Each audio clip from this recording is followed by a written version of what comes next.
오늘의 말씀은 출애굽기 14장 15절에서 31절의 말씀입니다. 굉장히 유명한 이야기죠.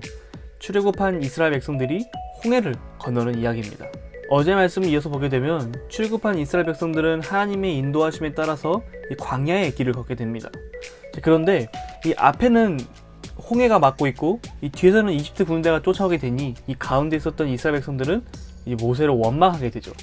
자, 모세가 백성들에게 너네는 조용히 하고 하나님의 일하심을, 하나님의 구원하심을 바라보라 라고 이제 강력하게 말을 하게 됩니다. 그러고 나서 오늘의 본문이 시작되는 겁니다.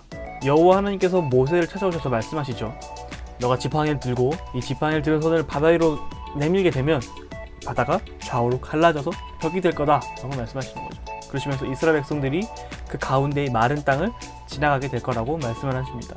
또한 이 애굽 병사들을 완악하게 하실 거라고 말씀하시고 그 가운데서 하나님의 놀라운 일을 바라보게 될 거다. 하나님의 영광이 나타날 거다 라는 메시지를 선포하십니다. 하나님께서는 말씀을 마치시고 이 모세가 순종할 수 있게끔 시간을 마련해 주십니다. 우선은 먼저 이 이스라엘 진영 앞에 있었던 여호와의 사자와 또 구름 기둥을 그 뒤로 옮겨서 이스라엘 진영과 이집트 진영 그 사이를 갈라 놓으신 거죠. 자, 이렇게 하나님께서 시간을 만들어 주시자 이 모세가 하나님의 말씀에 순종해서 이 지팡이에 든 손을 바다에 내밉니다. 자, 그러자 바다가 갈라지게 되죠. 이스라엘 백성들은 하나님의 말씀대로 이 마른 땅을 지나가게 되는 겁니다. 홍해를 건너는 이스라엘 백성들을 본 이집트 병사들은 마음이 완악해집니다.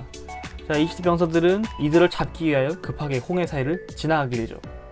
모세가 다시 한번 하나님의 말씀대로 지팡이를 든 손을 바다 위로 내밀자 좌우로 갈라졌던 이 바다가 다시 합쳐져서 모든 이집트 병사들을 수장시키게 됩니다. 하나님께서 행하신 놀라운 이 기적을 본 이스라엘 백성들이 여호와 하나님을 믿었다. 그리고 그의 종 모세를 믿었다 라고 하며 오늘의 말씀이 마무리됩니다.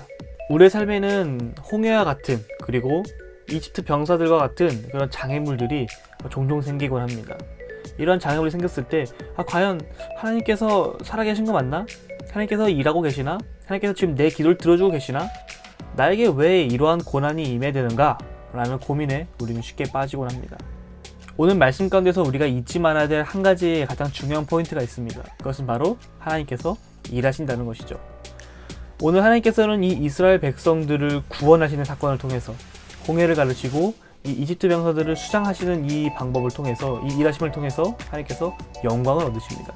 그리고 또한 이스라엘 백성들로 하여금 하나님을 믿게 하죠.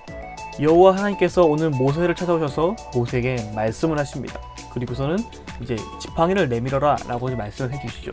근데 모세가 지팡이를 내미는 순종을 보이기 전까지 하나님께서 먼저 일하기 시작하십니다. 하나님의 사자와 구름 기둥을 이스라엘 진 뒤로 옮겨서 이스라엘의 이 진영과 이 애굽의 진영을 서로 갈라놓게 만드시죠. 우리가 인생을 살다 보면 내 앞에 당면한 어떠한 문제 또는 시험, 고난들로 인해서 우리가 하나님의 일하심을 의심하고 또는 낙마하고 좌절하고 시험될 때가 있습니다. 하지만 여러분, 제가 여러분들께 권면드리고 싶은 것은 그 문제 너머에 계신 이 상황보다 훨씬 더 크신 그리고 이미 우리를 위해 일하고 계시는 그 하나님을 믿으시기 바랍니다. 믿음의 눈을 들어서 하나님께서 우리 삶 가운데 행하시는 놀라운 구원의 그 영광을 바라보시기 원합니다. 오늘 이스라엘 백성들처럼 말이죠. 믿음의 눈을 열어 우리의 구원이 어디서 오는지 바라보시기를, 또 믿음의 귀를 열어 하나님의 음성에 집중하시기를, 그리고 믿음으로 선포하며 하나님께 영광 올려드리는 우리 모두가 되기를 주님의 이름으로 축복합니다.